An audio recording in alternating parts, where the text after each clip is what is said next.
Hello అండి. అందరికీ good morning అండి. ఈరోజు మనం చెప్పుకోబోయే స్టోరీ ఊరగాయ దొంగ. ఒక గ్రామంలో ఒక బడిపంతులు ఉండేవాడు. ఆయన గ్రామంలోని పిల్లలందరికీ చదువు చెప్పేవాడు.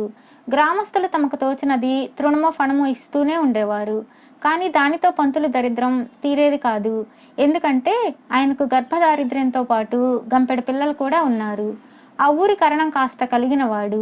బడిపంతులకు ఎన్నో విధాల సహాయం చేయగలవాడే కానీ కొంచెం కాపీన మనిషి కావడం చేత నోటి మాటలతో మాత్రమే సానుభూతి చూపేవాడు. కరణం గారి తల్లి 80 ఏళ్ల తొత్తు. ఆవిడ కాపీనం వర్ణనాతీతం. ఒక ఏడు కరణం గారింట 2 జాడీల నిండా ఆవకాయ పెట్టుకున్నారు. బడిపంతులు చిన్న గిన్నెడు ఊరగాయ అయినా పెట్టలేకపోయాడు. ఒక జాడీడు ఆవకాయ అయినా ఉంటే ఇంటిల్లిపాదికి కొంతకాలం పాటు అన్నానికి ఆధారము దొరుకుతుంది. అందుచేత పంతులు కరణం గారి ఊరగాయ కాజేయాలని నిర్ణయించుకున్నాడు.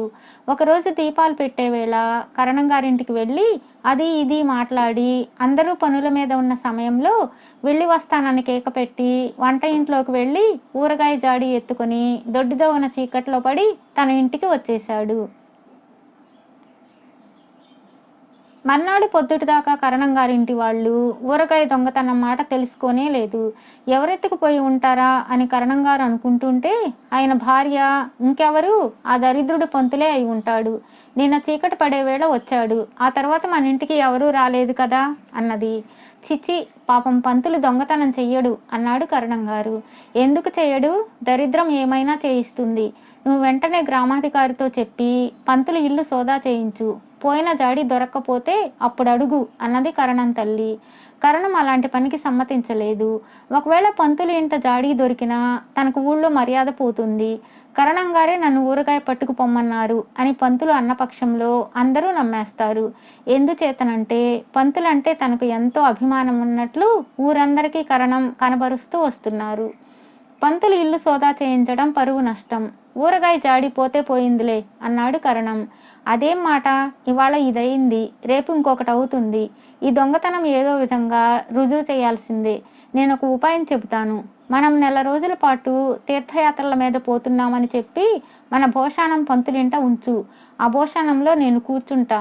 నువ్వు సాయంత్రం వచ్చి ప్రయాణం మానుకున్నామని చెప్పి భోషాణాన్ని మళ్ళీ ఇంటికి తీసుకురా. ఈ లోపల నేను వాళ్ళ దొంగతనం ఆరా తీస్తా అన్నది కరణం గారి తల్లి. కరణానికి ఇదంత బాగా లేకపోయినా విధి లేక ఒప్పుకున్నాడు. తల్లికి సొంత ఆస్తి చాలా ఉన్నది. అదంతా తన పిల్లలకి దక్కాలన్న ఆశతో కరణం ఆవిడ మాట బాగా సాగనిస్తూ ఉండేవాడు. మర్నాడు ఉదయం కరణం బడిపంతులను పిలిపించి, పంతులు, మేము తీర్థయాత్రలకు బయలుదేరుతున్నాం. మా వెండి బంగారాలు భోషాణంలో పెట్టి ఒక నెల రోజుల పాటు మీ ఇంట్లో ఉంచుతాం. అభ్యంతరం లేదు కదా అన్నాడు. మహారాజుగా ఉంచండి అన్నాడు పంతులు. ముసలిదాన్ని భోషాణంలో ఉంచి భోషాణాన్ని పంతులు ఇంటికి మోయించుకొచ్చి కరణం వెళ్ళిపోయాడు. తినడానికని ముసలిది మినపరొట్టె తెచ్చుకున్నది. మిట్ట మధ్యాహ్నం వేళ పంతులు పిల్లలు అమ్మా అన్నం పెట్టు అన్నారు. భోషాణంలో ఉన్న ముసలిది మినపరొట్టె తీసి తినసాగింది. ముసలిదానికి పళ్ళు లేవు, రొట్టె దిగమింగడానికి నీళ్లు లేవు. అందుచేత రొట్టెను నోటిలో కొంతసేపు ఉంచుకొని నానిన తర్వాత తిందామని ముసలిది ప్రయత్నం చేస్తున్నది. ఇంతలో పిల్లలు అమ్మ కరణం గారి ఆవకాయ వెయ్యవు అని కేకలు పెట్టసాగారు. ఆ మాటలు విన్న ఉద్రేకంలో దొరికారర్రా దొంగముండా కొడుకుల్లారా అనుకుని ఆవేశం తెచ్చుకుని కరణం గారి తల్లి తన నోట్లో ఉన్న రొట్టె ముక్కను గొంతులోకి పోనిచ్చింది. అది కాస్త గొంతుకు అడ్డం పడింది. ముసలదానికి ఊపిరి అందక కొద్దిసేపట్లోనే చచ్చిపోయింది.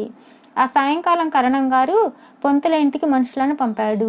వాళ్ళు వచ్చి పంతులతో కరణం గారు ప్రయాణం మానుకున్నారట, భోషాణం తెమ్మన్నారు అన్నారు. పంతులు పట్టుకుపోమ్మన్నాడు. ఇంటికి చేరిన భోషాణం తలుపు తీసి చూస్తే ముసలిది చచ్చి కొయ్యబారిపోయి కనిపించింది. కరణం గారు కంగారు పడి పంతులకు కబురు చేశాడు. ప్రతిదానికి పంతులు సలహా తీసుకోవడం కరణం గారికి అలవాటు. పంతులు వచ్చాక, చూడు పంతులు, మా అమ్మ అకస్మాత్తుగా చచ్చిపోయింది. ఒక రోగము రొస్టు అయినా లేదు.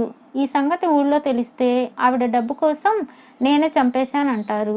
ఈ శవం మాయం చేసే ఉపాయం ఏదన్నా నువ్వే చూసి నా పరువు కాపాడాలి. మూడో కంటి వాటికి తెలియకూడదు అన్నాడు. మీరు డబ్బుకు వెనకాడకుండా ఉంటే అంతా సరి అవుతుంది. మీరేమీ భయపడకండి అన్నాడు పంతులు. కరణానికి ధైర్యం వచ్చింది. ఒక 100 రూపాయలు పంతులు చేతిలో పెట్టాడు. పంతులు ముసలిదాని శవాన్ని భుజాన వేసుకుని పైన గుడ్డ కప్పి ఊరికి దూరంగా ఉన్న ఏట్లో పారేద్దామని బయలుదేరాడు. పొరుగురు జమీందారు గారు ఎక్కడి నుండో పొద్దుపోయి తన గుర్రపు బండి మీద స్వగ్రామానికి పోతూ పంతులు నడిచే రహదారి వెంట వస్తున్నారు.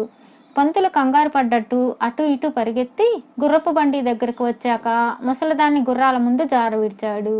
బండి ఆగిపోయింది. జమీందారు బండి దిగాడు. అయ్యో అమ్మా, నీకప్పుడే 100 నిండిపోయాయా అంటూ పంతులు శవం మీద గుడ్డ తీసి శోకాలు ప్రారంభించాడు. ఏమయ్యా, అంత అవివేకమా? బండిని తప్పుకోవడం కూడా చేత కాదా? ఇందా ఈ డబ్బు ఉంచు అంటూ జమీందారు పంతులకు డబ్బు సంచి ఇచ్చి బండి ఎక్కి ముందుకు సాగిపోయాడు. తర్వాత పంతులు కరణం తల్లి శవాన్ని ఏటికి తీసుకుపోయి ప్రవాహంలో పారేసి అర్ధరాత్రికల్లా డబ్బుతో సహా ఇల్లు చేరుకున్నాడు.